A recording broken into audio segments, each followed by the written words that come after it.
মৃত্যুর সাথে পাঞ্জা লড়ে চলে গেলেন ইনকিলাব মঞ্চের মুখপাত্র শরীফ ওসমান হাদী। বৃহস্পতিবার রাত 10:45টায় সিঙ্গাপুর জেনারেল হসপিটালে চিকিৎসাধীন অবস্থায় মৃত্যু হয় তার। সিঙ্গাপুর থেকে আজ সন্ধ্যায় ওসমান হাদীর মরদেহ পৌঁছাবে ঢাকায়। এর আগে সকাল 10টায় সিঙ্গাপুরের আঙ্গুলিয়া মসজিদে প্রথম জানাজা অনুষ্ঠিত হবে। ইনকিলাব মঞ্চের পক্ষ থেকে জানানো হয়েছে, শনিবার বাদ জোহর রাজধানীর মানিক মিয়া এভিনিউয়ে আরেকটি জানাজা অনুষ্ঠিত হবে। নতুন এবং ফিরে আসা গ্রাহকদের জন্য নগদে চলছে ক্যাশব্যাক সহ প্রতিদিন হাজারো উপহার জেতার সুযোগ। হবে আশা আর ফেরা, সারপ্রাইজ সেরা।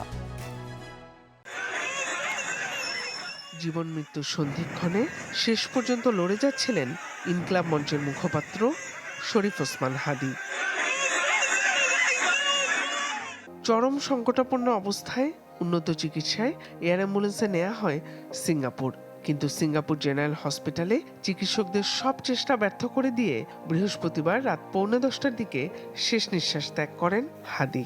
সিঙ্গাপুর জেনারেল হসপিটাল থেকে আমরা জানতে পেরেছি যে হাদী ভাই আমাদের সবাইকে ছেড়ে পরপরে চলে গিয়েছেন এবং আল্লাহ তাকে শহীদ হিসেবে কবুল করুক। এবং আপনারা সবাই এই অভ্যুত্থানের পক্ষের শক্তি যারা আছেন সবাই প্রতি উদাত্ত আহ্বান জানাচ্ছি, আপনারা সবাই ঐক্যবদ্ধভাবে এই বাংলাদেশের পক্ষে থাকেন এবং তার পরিবারের পাশে থাকেন।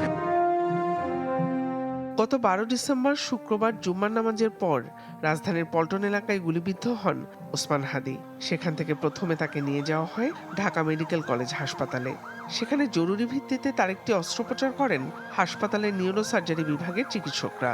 সেখান থেকে পরে তাকে নেওয়া হয় এভার কেয়ার হসপিটালে। 3 দিনেও শারীরিক অবস্থার উন্নতি না হওয়ায় স্বজন ও সহযোদ্ধাদের সাথে কথা বলে চিকিৎসার জন্য দেশের বাইরে নেওয়ার সিদ্ধান্ত নেয় অন্তর্বর্তী সরকার। 15 ডিসেম্বর থেকে সিঙ্গাপুর জেনারেল হসপিটালে চলছিল শেষ চেষ্টা।